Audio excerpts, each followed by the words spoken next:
Growing up, I had what many call daddy issues. I remember a time when my parents were together and somewhere around 10 years old, having a constant father in the home. That was something we had until we didn't. Parents divorced. I think I was around 9, 10 years old, almost 10. I remember having to be asked who I'd like to go live with. And I think about how unfair that question was. We went with Mom. Dad was no longer in the picture as much.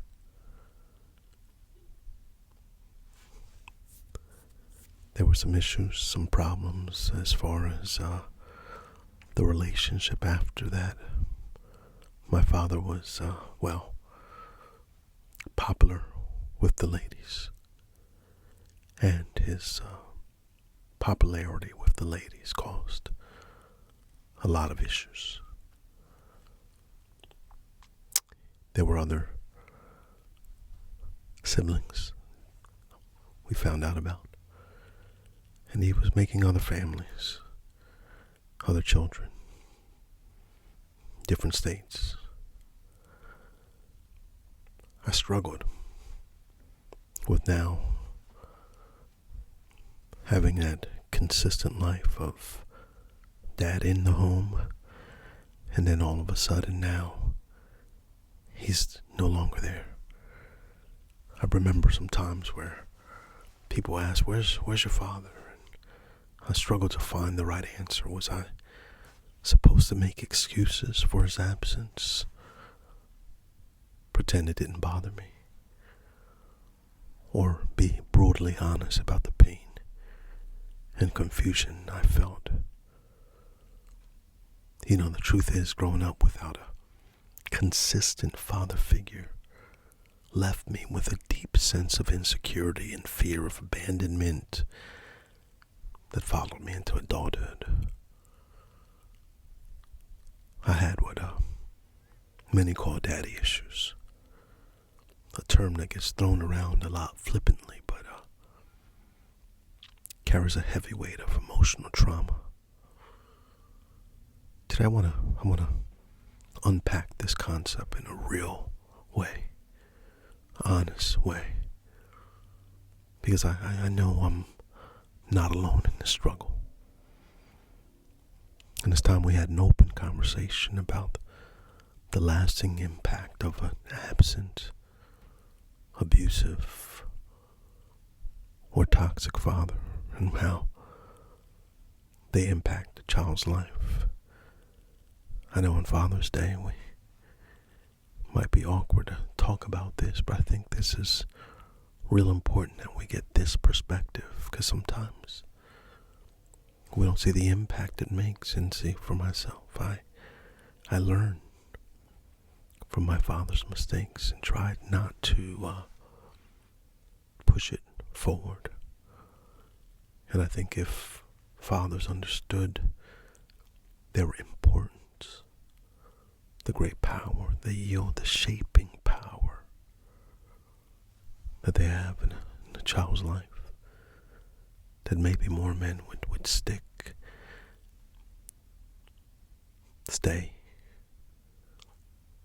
fight for their child. I'll tell you a little bit about my story later on. But not having Dad in a home, there was a lack of that fatherly love, that validation, especially for another young man. And trying to look at how to be a man. And even having Dad in the home, it brings security, right? Daughters, they want to run to Daddy and be protected when the storm comes. If someone's knocking at the door, Dad, he's here. And even if he's old and frail, just that voice, there's something about having dad in the home that makes a difference. It makes a difference. It helps in providing security and stability in the home. I've done much research, and most of those that are incarcerated come from fatherless homes. Dad, you make a difference. You make a difference. But many of us have these daddy issues, right? There's daddy issues sometimes look like a need for male approval. Sometimes push away from people and go into self-sabotaging relationships, looking for that fatherly figure in someone else, and or maybe not even being able to get a clear picture of what a father should look like or what a man is supposed to be. The picture is tainted, the painting obscure, because I can't see, and so I get the images from the media, from the music, and what they're telling guys is all about money and power and how many girls you can have, and so those are the things that they're putting out there. And then the women, you need to stand up and show how whatever, all these different images being thrown out there. You've got to be beautiful, you've got to be gorgeous, you've got to be this, you've got to be that. So many images, so many things. And you know what, Dad is there to be that stabilizing force in the home. And I know moms, listen, my mom was a single mom for many years, and so I'm thankful for single moms that hold it down, that stick through the tough times. And my encouragement is, brothers, if at all possible, fight for your family, fight for your children. Now, it's not always going to be possible, so we'll talk about reality now. Those are ideally. But the reality is sometimes, well, it's just not possible because of a toxic relationship. But that absence is passed down, and there's trauma upon us, whether it's an abusive dad that's been in a home that was a poor model, whether it's been a father that you never even knew, or in my case, you knew, and he was in and out, and oftentimes more out than in. And then you've got some combinations of all of that, and I'm sure there are many, many others. But the byproduct of all of that is on the child, anger, resentment,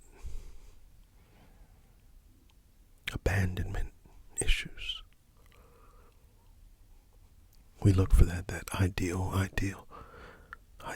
dad, ideal father, ideal relationship, and it's sometimes hard trying to process your own complex feelings, trying to, as you look and think of that ideal and what others have, sometimes maybe looking at someone else in their relationship with their father, and you're yearning for that, and so in a sense you're grieving the loss of that idea.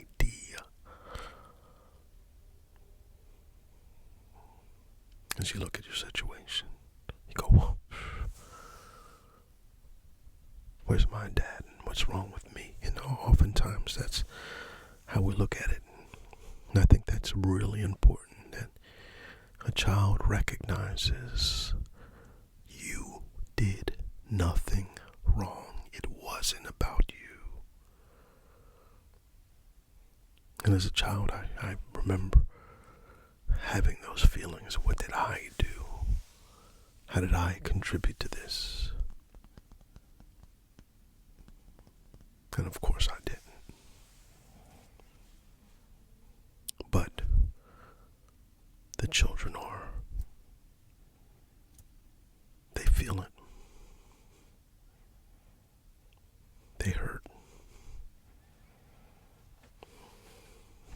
And it definitely continues to affect them even into their latter days. So what can we do about it? Listen, first of all, just say in my situation, I had to put up a tough exterior, pretend like it didn't faze me at all, when deep inside it was hurting.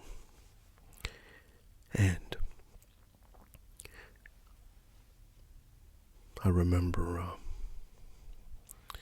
one time my father was coming to pick us up, and we were dressed up and ready to go, and he looked down at our shoes and he said, "You don't have any socks on." And that was actually the style then. You would wear these loafers and no socks and things of that nature. And well, we try to explain that this is the style. And he said, "No, if you guys are not ready to go, blah blah blah," and he left. And I don't want to vilify my father. My father was a great man. But that day, well, that was the day I remember so clearly in my mind, where I blocked him. Just like you do on your phone. Anything he said, no longer was he the superhero I'd imagined. No longer was he. That day I blocked him. I closed my heart. I hardened the heart toward him in order to protect myself. If he did something I wouldn't expect it, if I have no expectations, then I can't be disappointed if he doesn't meet them. So I blocked him emotionally for years.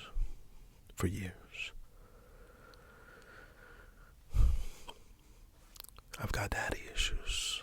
I've had daddy issues for some time. The father wound is deep. But I'll tell you that it's not, for myself, I found some healing for those daddy issues. I've told you the bad, now let me tell you the good. First of all, there were others that stepped into his place when he wasn't there. And I know I didn't get it all from one person, but there were others that God placed in our path. I got a little bit from this one and a little bit from that one. And of course, Dad was there part-time, so we got a little bit of that. And then, of course, we got a lot of bit of an example of what not to do. You see, I'm a firm believer that you don't have to continue to do what was always done. That just because you see daddy did this, that doesn't mean that you should. Matter of fact, because you feel that sting, because you feel that pain, because you feel that trauma, for myself at least, I wanted to make sure that mine didn't experience that same type of trauma. Well, you can see that play out in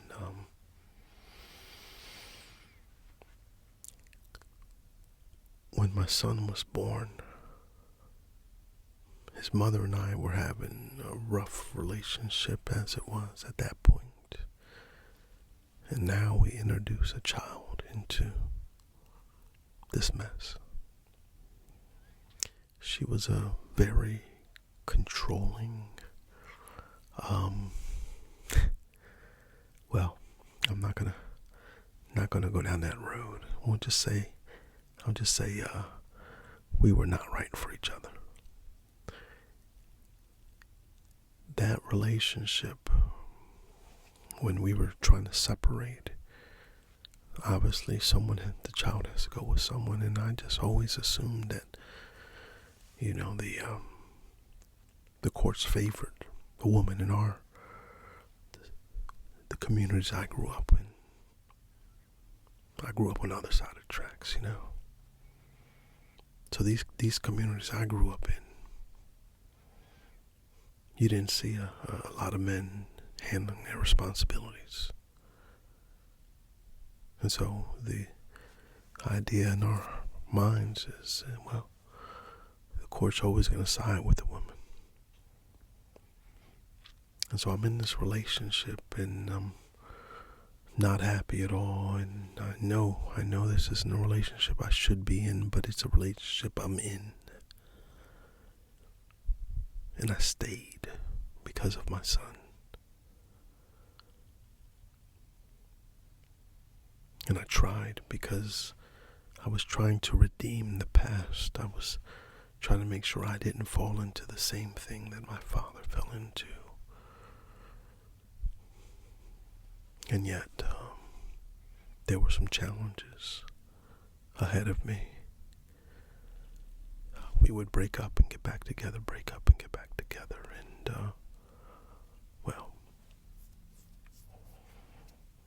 finally, some of you already know the story. I've talked about it before, but I'll fast forward a little bit. I got custody of my son. I won custody of my son after a bunch of mess in court and fighting. I fought for my son. And I'm thankful that the courts sided with me. But yet the journey just began. Because fatherhood is one of the most challenging things. I've raised 5 kids. Each one with a different personality, each one with something completely different. And I'll tell you what, one of them, two of them were not in my blood. And, but they're mine, if you get what I'm saying. They're mine, my children. But being a step anything is, one of the most challenging things. But I figured this out. You don't run away from your responsibilities. You step up to them. You don't run because things get crazy. And we went through a lot.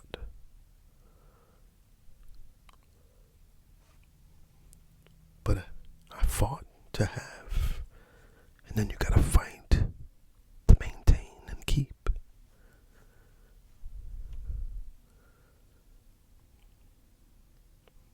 I've seen others that stepped away because it was too hard. I remember people saying, how do you do that?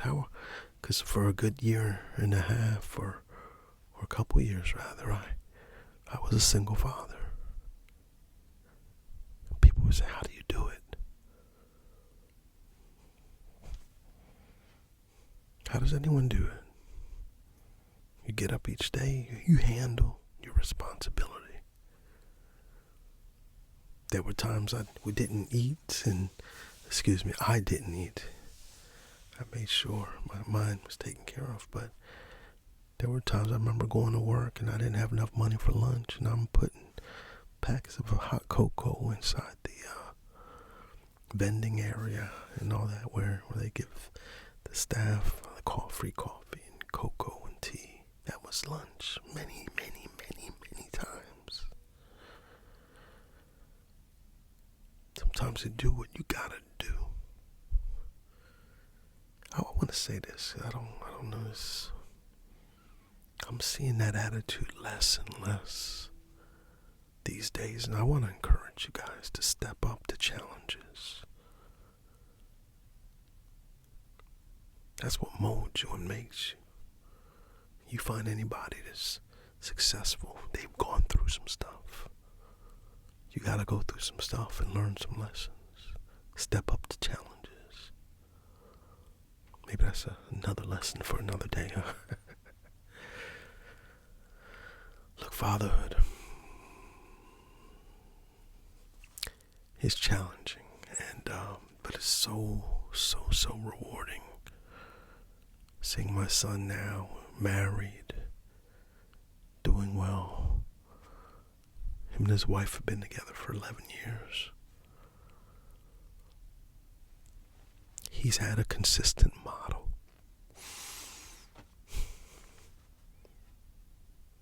He's seen my wife and I together 22 years.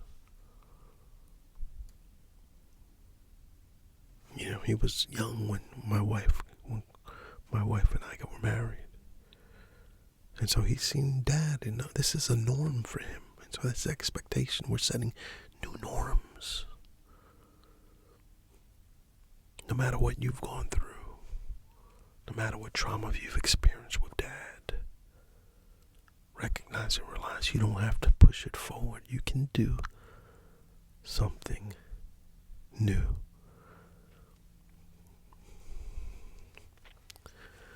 I want to just say one last thing, because I know this needs to be said.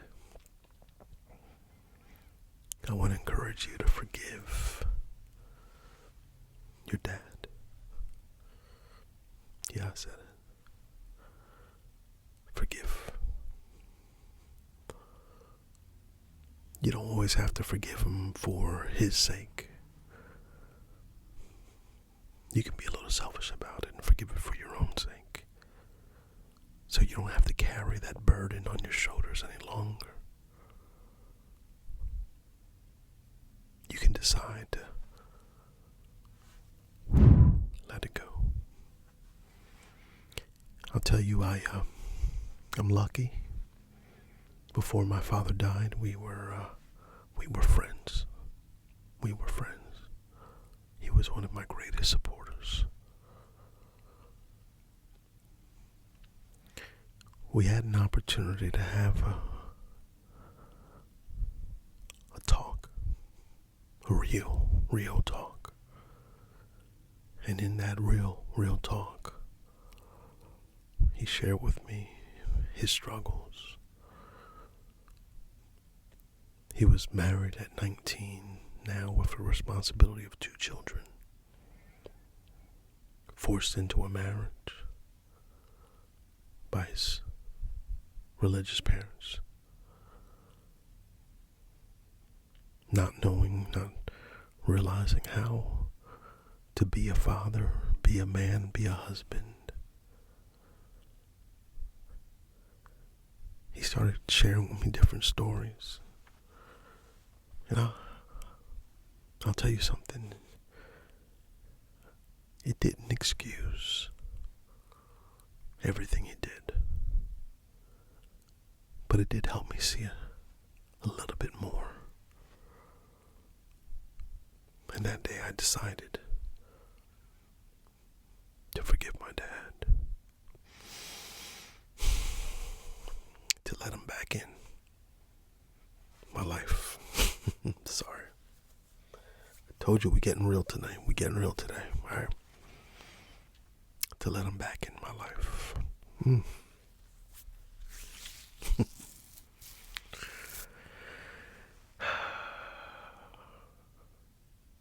decided to let him back in my life, and it was one of the best decisions I ever made. Because I was able to spend some years with Dad. That's my dad.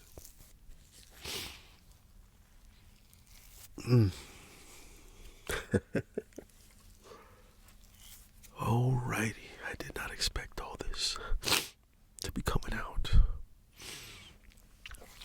But you see, this is what we're talking about. I'm 50, almost 51 years old. And the trauma is still there. But these are tears of joy. That at least I was able to get to that point of forgiveness,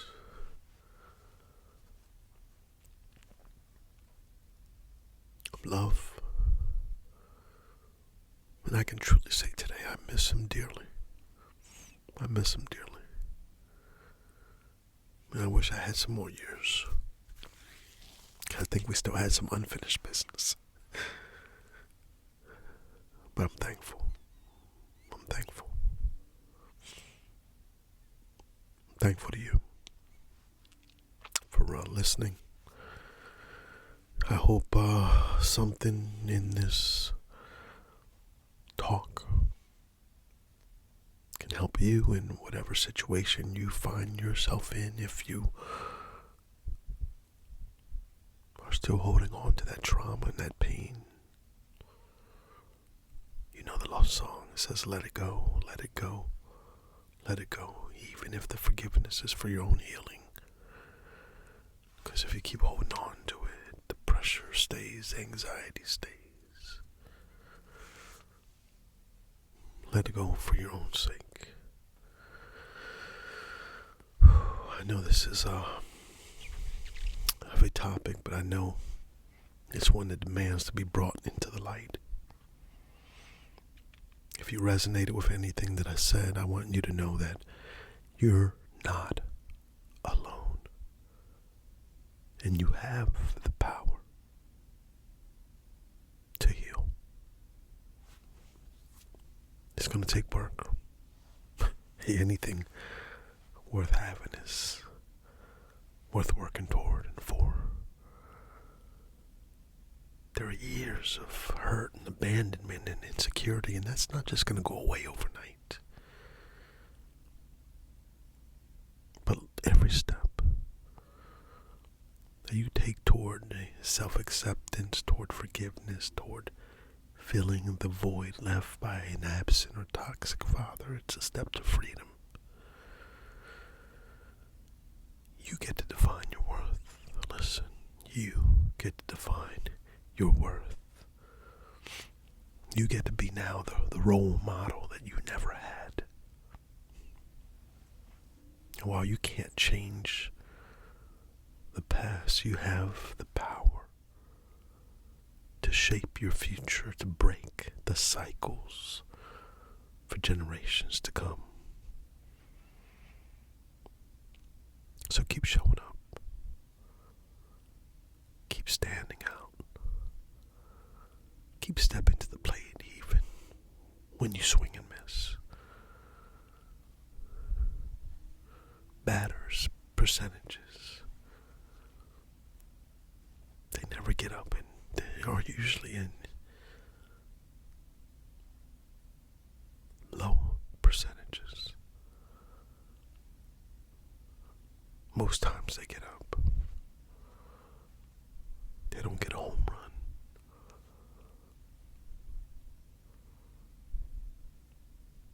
But you learn from each miss. You learn from all the mistakes. And hopefully you even learn from Daddy's mistakes, others' mistakes, and learn not to do what they did. Keep showing up. Keep doing the work to unravel these daddy issues, and remember, you got this. And And we're here as a community to be there for you, to be in your corner. Hey, use this chat section to talk about your dad. Extol his virtues. Talk about him. In a good way, that is. Or in a positive way where it's going to be in the future, what it will be in the future, your relationship with him. And let's be gentle with one another. Let's be understanding with one another. Let's treat each other nice. Any comments that are all crazy, you already know. I'm going to remove that. We're going to keep a positive place here. Look, God bless. I'm going to close out. Thank you, thank you, thank you, thank you, thank you, thank you for listening to my mess. And I hope this mess turns into a